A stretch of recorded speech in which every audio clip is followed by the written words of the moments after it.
First, my credentials. A degree-based chartered engineer and technologist, fellow of the institution with nearly 30 years of practical experience, including electromagnetic fields and radio frequency interference and risk management. The report predictably outlined the risks from emitting potentially strong RF interference and in particular strong direct current electromagnetic fields in close proximity to an airfield operating light aircraft with magnetic compasses, which I understand is unprecedented. Specifically, the questions that must be answered to establish the credibility of corrective measures and preserve the future viability of the airfield as a base for aviation businesses. Please refer to the concerns very strongly expressed by our current principal occupant, Britten-Norman, and equally strongly by their principal customer, the Royal Navy. Unless their concerns can be fully addressed soon, there is the real prospect they will walk away. That in turn creating devastating reputational damage to the viability of Daedalus as a location for such high-tech industries and equal reputational damage to those who allowed it to happen.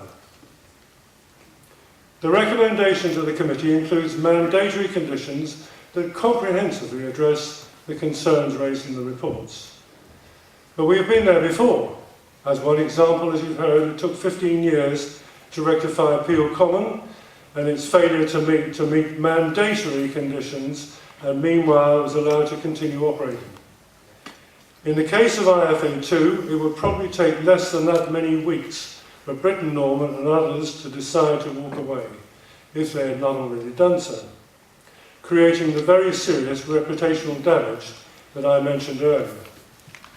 Moreover, do we really think that after such vast amount of money spent, the system could be forced to lie idle until solutions were found against government determination that it must import electricity in order to run our industry and keep the lights on?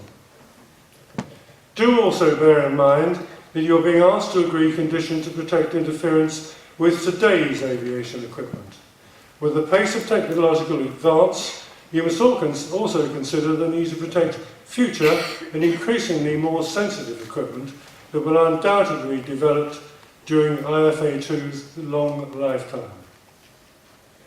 I am not claiming that it is impossible to mitigate satisfactorily against the effects of strong DC electromagnetic fields and radio frequency interference. But we have yet to see proposed solutions, and at present there is far too much uncertainty.